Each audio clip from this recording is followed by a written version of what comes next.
Kremlin में एक और बड़ी जंग की तैयारी चल रही है। नेटो और अमेरिका जैसे बड़े दुश्मनों को ध्यान में रखकर रूस कोई रिस्क नहीं लेना चाहता, इसलिए रूस ने उतार दिया महाबली 31।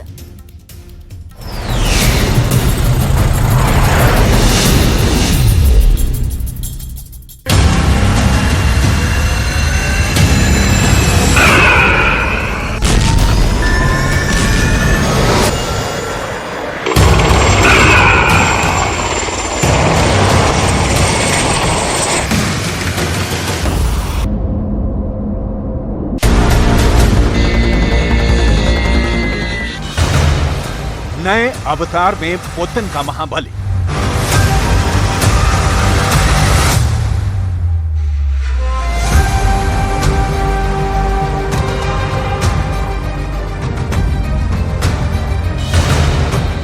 महाबली की आहट से मची खलबली।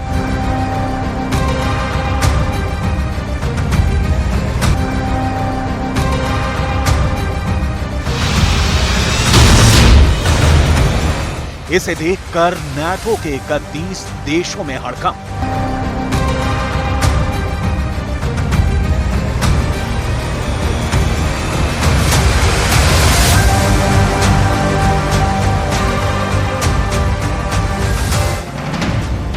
इसके नए अवतार से ब्रिटेन हुआ परेशान, अमेरिका हुआ हैरान, क्योंकि ये जब जंग में आएगा आसमान में कर्फ्यू लगा देगा।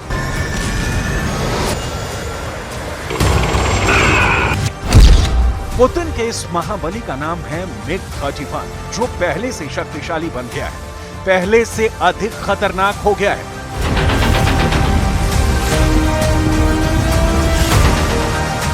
पुतिन का ग्रीन सिग्नल मिलते ही रूस का यह जहाज धरती पर कहीं भी और कभी भी परमाणु बम फोड़ सकता है।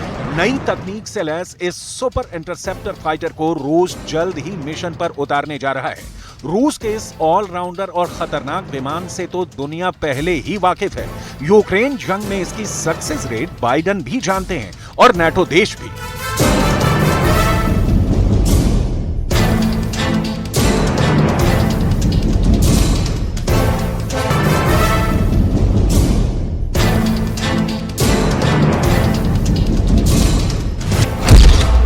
रूस का ये सुपर इंटरसेप्टर फाइटर प्लेन जबरदस्त क्षमताओं से लैस है और ये आसमान में किसी भी लड़ाकू विमान को इंटरसेप्ट कर उसको तबाह कर सकता है। सबसे खास बात यह है कि MiG-31 का नेविगेशन सिस्टम सबसे आधुनिक है। उत्तरी ध्रुव के आसमान पर भी ये विमान कभी अपना रास्ता नहीं भटकता है।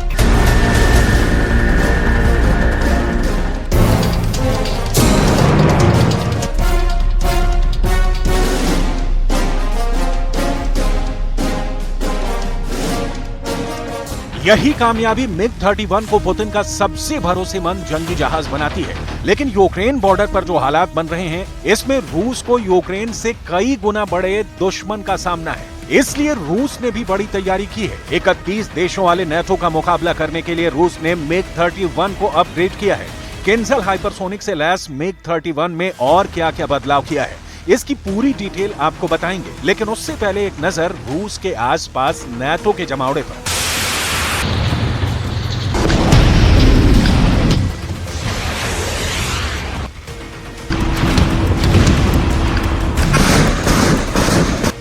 रूस के दोस्त मुल्क बेलारूस और नाटो देश पोलैंड की सीमा जंग का नया एपिसेंटर बनी हुई है। एक तरफ बेलारूस में वैगनर ग्रुप के लड़ाके बेलारूस की सेना को ट्रेंड कर रहे हैं।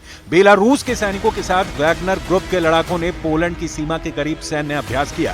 दावा किया गया कि उन्होंने बेलारूस के सैनिकों को ड्रोन से हमले की ट्रेनिंग भी दी। खबर के मुताबिक यह अभ्यास पोलैंड की सीमा से सिर्फ 15 किलोमीटर दूर बेलारूस में किया गया, जिसमें बख्तरबंद गाड़ियों का भी इस्तेमाल हुआ। वहीं बॉर्डर के दूसरी तरफ पोलैंड की ओर सेना की तादाद लगातार बढ़ती जा रही है। बॉर्डर की तरफ बटालियन ही बटालियन जा रही है, टैंक जा रही हैं, बख्तरबंद गाड़ियां जा रही हैं। पश्चिमी मीडिया के मुताबिक वैगनर ग्रुप से बढ़ते खतरे को देखते हुए पोलैंड बेलारूस से लगी सीमा पर सेना की तैनाती तो बढ़ा ही रहा है। अगर युद्ध की नौबत आ गई तो नाटो के 1 लाख सैनिक पोलैंड में लैंड कर जाएंगे। पोलैंड के राष्ट्रपति ने दावा किया है कि 1 लाख नाटो सैनिकों के इस मूवमेंट के प्लान पर नाटो ने अपनी मुहर भी लगा दी है। 1 लाख नाटो सैनिकों का पोलैंड आना युद्ध के लिहाज से बहुत बड़ा संकेत है। बहुत विस्फोटक प्लान है, क्योंकि इस प्लान के तहत नाटो की 1 लाख सेना पोलैंड में दाखिल हो जाएगी। नाटो के फाइटर जेट पोलैंड आएंगे, नाटो के घातक टैंक पोलैंड पहुंचेंगे, नाटो की बख्तरबंद गाड़ियां पोलैंड आएंगी, नाटो की स्पेशल फोर्स पोलैंड में होगी।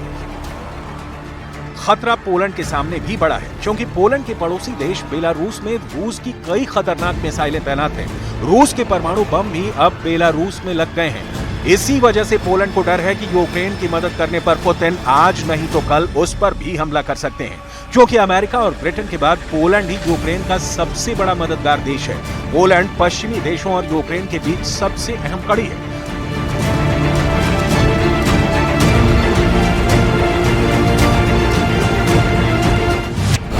पोलैंड में अभी करीब 10,000 नाटो सैनिक तैनात है, जिनमें से अधिकांश अमेरिका की फोर्स है। इसके अलावा युद्ध होने पर 1 लाख और नाटो सैनिक पोलैंड आ जाएंगे। इसके साथ ही साथ नाटो शिखर सम्मेलन में पोलैंड में हथियारों का गोदाम बनाने का फैसला किया गया है। वजह साफ है, पोलैंड सीमा यूक्रेन से लगी हुई है और अमेरिका समेत पश्चिमी देशों से यूक्रेन को मिलने वाली मिलिट्री मदद का रास्ता भी पोलैंड से ही होकर जाता है।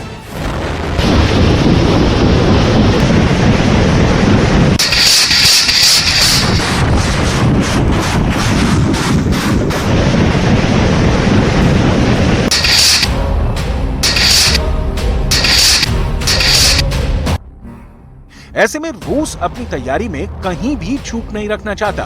रूस में फाइटर जेट बनाने वाली कंपनी सोकोल ने रक्षा मंत्रालय को MiG-31 इंटरसेप्टर विमान का अपग्रेड और मॉडिफाइड पहला बैच दे दिया है।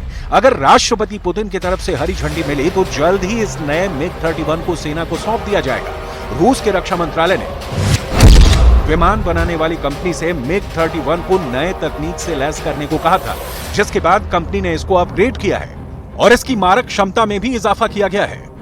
कंपनी का दावा है कि MiG-31 को अपडेट करके MiG-31 BM के लेवल का बनाया गया है।